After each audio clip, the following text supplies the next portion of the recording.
Supreme court ने भी बड़ा और ऐतिहासिक फैसला दिया है। देखा, पिता की प्रॉपर्टी में बेटियों का अधिकार को लेकर सुप्रीम कोर्ट ने जो फैसला दिया है वो फैसला आपको बताएंगे। किसके बीच में विवाद हुआ, कब फैसला आया और उसका जो है केस नंबर क्या है, कैसे उस जजमेंट को आप पढ़ेंगे, इसके बारे में बताएंगे। देखें, पिता का जो प्रॉपर्टी है उसमें बेटी का अधिकार दे दिया गया, यानी कानून में संशोधन कर दिया गया। और जो भी संपत्ति में जो भी आएगा, एक बेटा जो लेगा जमीन लेगा, एक बेटा मकान में हक लेगा, एक बेटा अगर दुकान में हक लेगा, एक बेटा अगर मान पिता की गाड़ी है उसमें हक लेगा, अगर कह सकते हैं कि उसके अलावा कोई भी चल संपत्ति हो या अचल संपत्ति हो, दोनों के केस में पिता का जो प्रॉपर्टी है उसमें बेटी जो है उत्तराधिकारी है। बहुत लोगों के मन में सवाल है, देखें बेटी उत्तराधिकारी है तो आखिरकार जो है एक तरह से जो बेटी तो दूसरे घर चली जाती है, पिता के साथ तो रहती नहीं है, उनका विवाह होता है। तो देखें ये कानून में संशोधन तो किया गया, संसद के द्वारा किया गया। 2005 में जो 1956 के हिंदू उत्तराधिकार कानून में संशोधन करते हुए बेटियों को पैतृक संपत्ति में अधिकार दिया। और यह भी स्पष्ट तरीके से कहा गया कि 2004 में यह विधेयक संसद में पेश हुआ था। उससे पहले जहां संपत्ति का बंटवारा हो चुका है उस पर नया कानून प्रभावी नहीं होगा। लेकिन देखें ये बात तो कह दिया गया कि देखें कि जिस पर जो है बंटवारा हो चुका है, जिसका मान लेते हैं पहले, विवाद तो बढ़ेगा ना। अब 2005 से पहले जो बंटवारा हुआ है वो बेटी जाएगी, उसका अब घर परिवार में बन नहीं रहा है। मतलब होता है ना कि किसी कारणवश से आप कह सकते हैं ईर्ष्या हो गया या कोई ऐसा भावना हो गया, लालच का भावना हो गया, बहुत सारे कारण होते हैं। ठीक है, अब पिता है नहीं, अब सोचेगा कि भाई से विवाद ही करते हैं, तो परिवार में विवाद तो हुआ, लेकिन ये भी देख रहा है कि विवाद करने से संपत्ति, अब भाई के पास जो है करोड़ों की संपत्ति है तब इसका भी हक बनेगा। तो यहां पर ये जो है संसद में जब कानून पेश किया गया तो स्पष्ट तरीके से यानी कहा गया कि जहां पहले संपत्ति का बंटवारा हुआ है वहां इस पर कानून का जो है कोई भी नियम कानून लागू नहीं होने वाला है, इसलिए आप उसके लिए टेंशन फ्री रहे, यहाँ पर कोई नियम लागू नहीं होगा। अब यहाँ पर देखें बड़ा सवाल है, ऐसा कहा तो गया लेकिन आखिरकार इसका रिजल्ट क्या हुआ, इसका निष्कर्ष क्या निकला, ये भी आप जरूर जान लीजिए। अब मामला जब सुप्रीम कोर्ट में पहुंचता है, कई ऐसे फैसले होते हैं तो सुप्रीम कोर्ट ने कहा देखें ऐसा बात नहीं है, हर तथ्य को देखा जाए। यानी जो है बेटी का तो अधिकार का कानून बन ही गया है, लेकिन पिता की मृत्यु 2005 से पहले और बाद से उसका कोई लेना देना नहीं है। संपत्ति एक बेटी को हक मिलेगा और बेटी को हक मिलने के लिए जो है ये देखना जो है जरूरी नहीं है।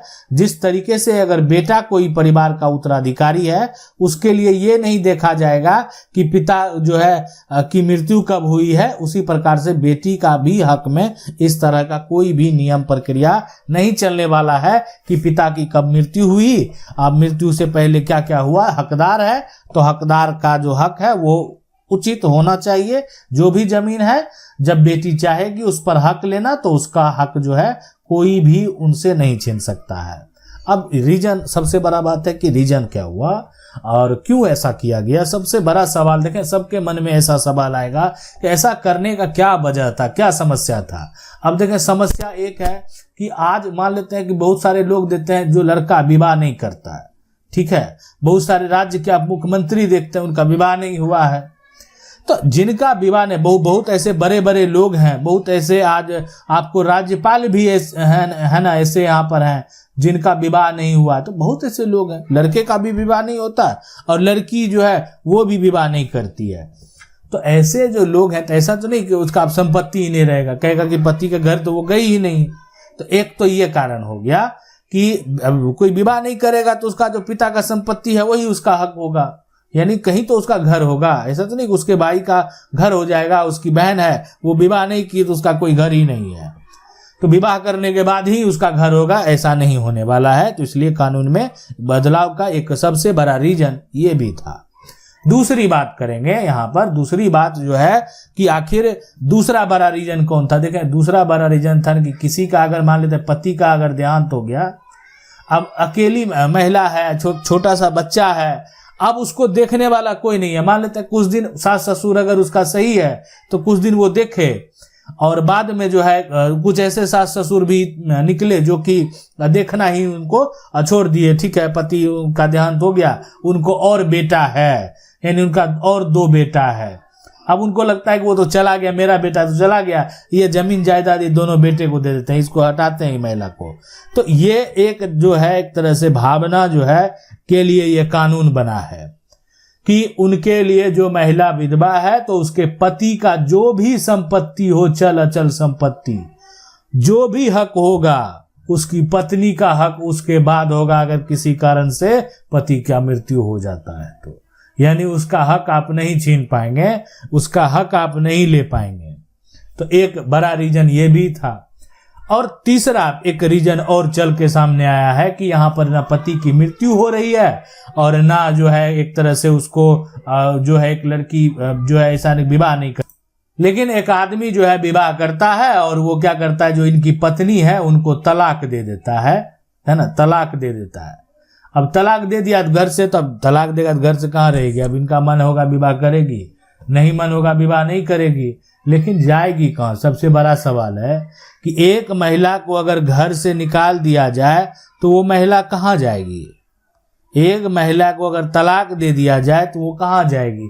तो डायरेक्ट आपके मन में भी ये एक तरह से सवाल आया होगा कि कहाँ जाएगी, अपने पिता के घर जाएगी, है ना। ये जवाब आपके माइंड में आ गया होगा कि अपने जो है एक तरह से पति के घर से अगर निकाला गया तो फिर वो अपने पिता के घर पे जो है वो जाएगी, इसलिए उनका घर है, मकान है, जायदाद है, तो वो जायदाद में कानूनी तरीके से हक दे दिया गया। ठीक है, तो इसलिए यहाँ पर जो है अब वर्तमान जो कानून है उसमें पिता का जो प्रॉपर्टी है उसमें बेटी का अधिकार है, और वो बेटी जब चाहे भाई से अधिकार ले सकती है। यानी जब उसका मन हो गया ना अधिकार, आप कहेंगे भाई नहीं देंगे तो नहीं देंगे, आप नहीं देंगे, कानून देगा। आपका सारा कागजात रद्द हो जाएगा। आप कहेंगे बेच देंगे तो बेच देंगे, तो ये सब बेच दिए तो ये आपका हिस्सा बिक जाएगा। अब बाकी जो आपके पास रहेगा कोर्ट कहेगा आप बहन को दे दीजिए, तब आपके पास तो भूमि ही नहीं रहेगा। यही होगा। या तो सेल डीड, सारा जमीन बेचेंगे तो सेल डीड कैंसिल होगा, नहीं तो जो बेचेंगे वो आपके हिस्से की प्रॉपर्टी बिकेगी और जो शेष बचेगा वो बहन को देना पड़ेगा, आपके पास ही कुछ नहीं बचेगा। किसी के साथ देखें, अब आप कहेंगे ना कि इसका कोई विकल्प है, विकल्प बिल्कुल है, हर बात का विकल्प है, यानी बचने का विकल्प, यानी भविष्य में ऐसा नहीं हो, ऐसा समस्या, हम तो बहन को अच्छे से विवाह किए हैं तो क्या इससे बचा जा सकता है। देखें, हर एक तरह से कंडीशन के लिए, हर सिचुएशन के लिए कहीं ना कहीं बचने के लिए उपाय है, और वो उपाय भी अगर आप जानना चाहते हैं ना तो आपको हम बताएंगे। आप बात करेंगे सुप्रीम कोर्ट के उस फैसले की जो आपको जानना चाहिए। ये सुप्रीम कोर्ट का ऐतिहासिक फैसला है जिसके बीच में विवाद हुआ है। एक का नाम है यहाँ पर जो है प्रशांत जो है कुमार साहू, है ना, कुमार साहू। और इसके बाद जो जिसके बीच में विवाद हुआ यानी बनाम जो है उसका नाम है चारुलता। ठीक है, अब यहाँ पर ये इस मामले को अगर जाके देखेंगे ना तो यहाँ पर बेटी को हक के लिए जो है एक तरह से किस प्रकार से दावा किया गया है और किस प्रकार से सुप्रीम कोर्ट ने फैसला दिया है, ये जाकर आप जो है देख सकते हैं इस जजमेंट में। और ये फैसला जो है यानी 2023 का है, बहुत दिन जो है नहीं हुआ है। जाकर आप जजमेंट को देखेंगे और इस जजमेंट में जो है एक तरह से साफ साफ जो है कहा गया है कि देखें, बेटी भी वारिस है, बेटी भी उत्तराधिकारी है, बेटी का कानूनी अधिकार है और ये अधिकार आप नहीं ले पाएंगे, ये अधिकार लेने का आपको कोई अधिकार नहीं है। तो ये जजमेंट जो है यानी आपको ये बताएगा कि किस प्रकार से एक बेटी का जो शेयर है उसको आप किसी भी हालत में नहीं ले पाएंगे।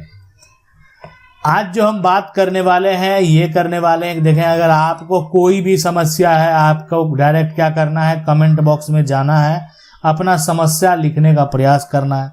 मेरा प्रयास रहेगा कि हम वीडियो के माध्यम से आपको बताएं क्या करना है, कैसे करना है। आशा करते हैं वीडियो अच्छा लगा होगा। वीडियो को लाइक जरूर कर दें। चैनल को पहली बार देख रहे हैं सब्सक्राइब करके जो बेल आइकन है उसको जरूर दबा लें। मिलते हैं अगले वीडियो में, तब तक के लिए जय हिंद।